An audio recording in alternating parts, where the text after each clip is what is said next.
हरतालिका तीज के दिन फुलेरे का दर्शन करें। फुलेरा किस तरह से बनाया जाता है, इसी पत्ती लगाना चाहिए, कैसा फूल।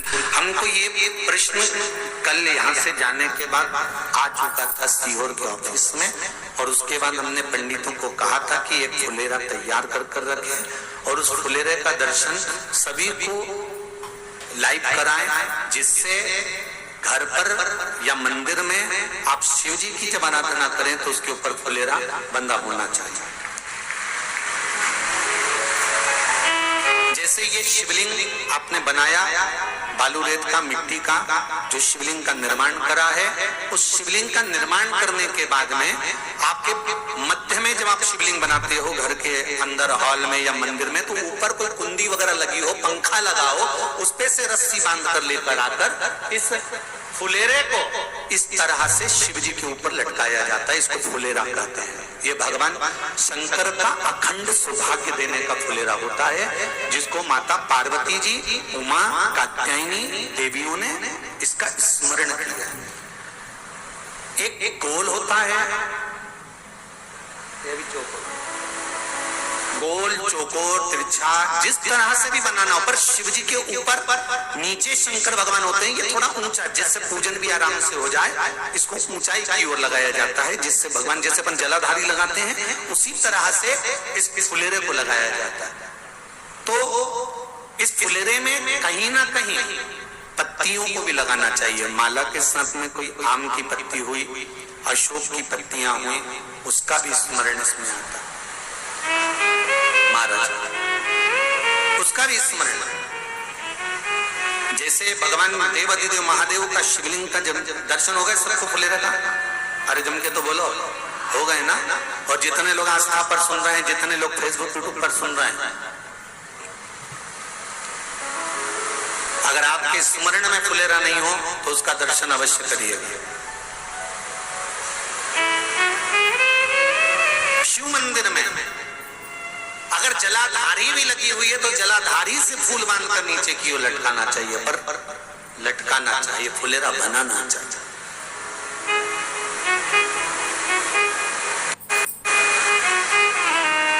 सात फल हैं फुलेरा। कितने फल हैं? सात। ध्यान दीजिएगा। पहला, फुलेरा जो नारी व्रत करती आती है और व्रत कर्म उसका चलता रहता है, उस व्रत कर्म के अंतर्गत मान लो किसी कारणवश बीमारी में, कोई कमी के अंदर, कोई सूतक सावड़ के अंतर्गत अगर नारी पूजन नहीं कर पाती है, पूजन नहीं कर पाई और उसने केवल फुलेरे का दर्शन ही कर लिया, अपने पलंग पर पड़ी पड़ी भी फुलेरे का दर्शन कर लिया है, तो नारी को हरतालिका तीज के व्रत का फल प्राप्त हो जाता है। सात फल हैं भगवान शंकर के हरतालिका तीज के फुलेरे का। पहला फल व्रत का मूल। दूसरा, यदि कोई नारी आई और उसके संतान नहीं, 10 साल, 8 साल, 5 साल, 6 साल, 7 साल, 12 साल, 15 साल हो गए, उस फुलेरे का मात्र स्मरण कर एक पुष्प भी उसने अगर हल्दी कुंकू का लगाकर उस फुलेरे का टच कर भगवान शिव के पावन चरणों में रख दिया है और विनती कर गई है, तो अगला फुलेरा वो खुद बनवाती है, उसकी गोदी में संतान आ ही जाता है। अगला फुलेरा वो खुद बनवाएगी, के जाएगी, जी अगली बार फुलेरा मेरी तरफ से बनवा देना, मंदिर में फुलेरा मेरी तरफ से लगवाना, अगली बार जब तुम पूजन करो तो फुलेरा मेरी तरफ से बनवाना। ये फुलेरे का मान। तीसरा, महाराज हम कोई दान, गौदान, हरतालिका तीज की किताब है आपके यहाँ, जो लोग पढ़ते होंगे हरतालिका तीज की किताब, उसमें लिखा है ब्राह्मण देव को ये दान देना है, ऐसा दान देना है। अब कोई गरीब है, कोई साधारण है, नहीं है किसी की कैपेसिटी, नहीं दे सकता, तो क्या होता है? तो कहा हम गौदान नहीं कर पाते, हम स्वर्ण दान नहीं कर पाते, हम वस्त्र दान नहीं कर पाते, हम मुद्रा दान नहीं कर पाते, हम अन्न दान नहीं कर पाते, हम ये सारे दान अगर नहीं भी कर पाते हैं तो शिव महापुराण की कथा कहती है तीसरा फल फुलेरे का है कि मात्र फुलेरे का दर्शन स्पर्श कर लेने से सारे दानों का पुण्य फल प्राप्त हो जाता है। ये तीसरा फल फुलेरे। अब हरतालिका तीज का फुलेरे का चौथा महत्व है महाराज। चतुर्थ महत्व हरतालिका तीज के फुलेरे का है जो कुंवारी कन्या हरतालिका व्रत करती है,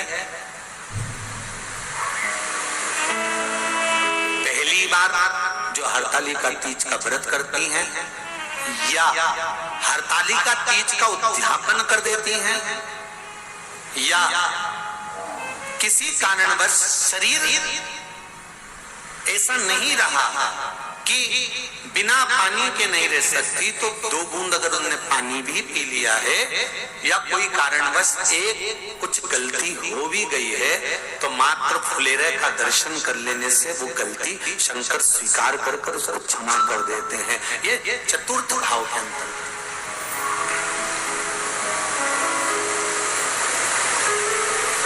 फुलेरे का अगला वर्णन करा गया महाराज शिव तत्व की ओर, शंकर भगवान की ओर। हम ना काशी जा सकते हैं, हम ना सोमनाथ जा सकते हैं, हम ना किसी स्थान पर जाकर एकांत में भगवान शंकर का स्मरण कर सकते हैं। मान लो हमें एकांत में बैठकर शिव की भक्ति करना है, किसी मंदिर में किसी देवालय में जाकर भक्ति करना है तो फुलेरे का मात्र दर्शन करने से, पूजन स्मरण करने से उस भक्ति का फल भी हमारे खाते में आ जाता है। और फिर अगला आखिरी का जो वर्णन किया गया है वो कहा गया कि पार्वती मैया गुफा में जाकर भगवान का भजन करती थी, शिव का स्मरण करती थी और फिर अपनी सहेलियों के साथ बैठकर शंकर का स्मरण करा जिसका फल पार्वती को मिला। तो कहा हम ना किसी गुफा में प्रवेश कर सकते हैं, ना हम किसी गुफा में या जंगल में जा सकते हैं। इस फुलेरे के नीचे शंकर भगवान की जब अर्चना करते हैं, आराधना करते हैं, हरतालिका तीज के दिन फुलेरे के नीचे हम भगवान शिव की पूजन करते हैं तो हमारा वन में किया गया भजन का फल ही हमको प्राप्त हो जाता है। ऐसे फुलेरे का हरतालिका तीज का पूजन व्रत कुंवारी कन्या कर सकती है, शादी होने के बाद भी नारी कर सकती है। अंतिम अवस्था तक प्राण छूटे तब तक हरतालिका तीज का व्रत नहीं छोड़ना चाहिए। एक व्रत हमेशा याद रखो, एक एकादशी और एक हरतालिका। हाँ इतना जरूर है, ज्यादा शरीर बेकार हो गया, बुढ़ापा आ गया, शरीर नहीं साथ दे रहा तो कुछ फल खा लो, कुछ चाय दूध जूस आप लेकर कर लो। इतना भी नहीं बने, शरीर बहुत ही बेकार हो गया तो आप एक समय फल का फलहार धारण कर लो, ठीक है।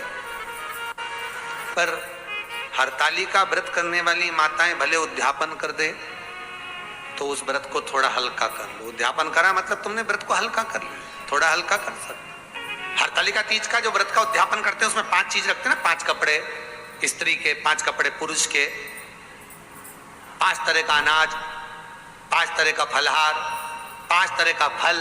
तो 5 तरह का जो फल रखाता है हरतालिका तीज के उद्यापन में, दुनिया के लोग उस 5 तरह के फल को केला गिन ले, पपीता गिन ले, मौसम्बी गिन ले और अनार गिन ले, संतरा गिन ले, सब कुछ गिन लेते हैं, पर उस 5 तरह के फल में धतूरे को नहीं गिनते। पर शिव कथा में वर्णन आता है, हरतालिका तीज के उद्यापन में लिखा हुआ है सबसे पहले 5 फल अगर गिनना है तो उसमें पहले धतूरे को गिनो, क्योंकि शंकर को वो प्रिय होता है, शंकर उसको स्वीकार कर लेता है। और धतूरा शंकर भगवान को क्यों चढ़ाया जाता है उसका प्रसंग आपको पहले भी कहा, आज फिर कहते हैं। धतूरा जब हम भगवान शंकर को समर्पित करते हैं तो हमारा कोई कार्य अटक रहा होता है, जिस कार्य को बार बार एग्जाम में बैठे हो, बार बार परेशान हो रहा है, बार बार इंटरव्यू देने जा रहे, नहीं हो रहा, एक बार धतूरे को हृदय से भगवान को प्रेम से, करुणा सागर मेरे शंकर को दिल से एक बार वो धतूरा भगवान से विनती कर कर उसको चढ़ाओ तो सही,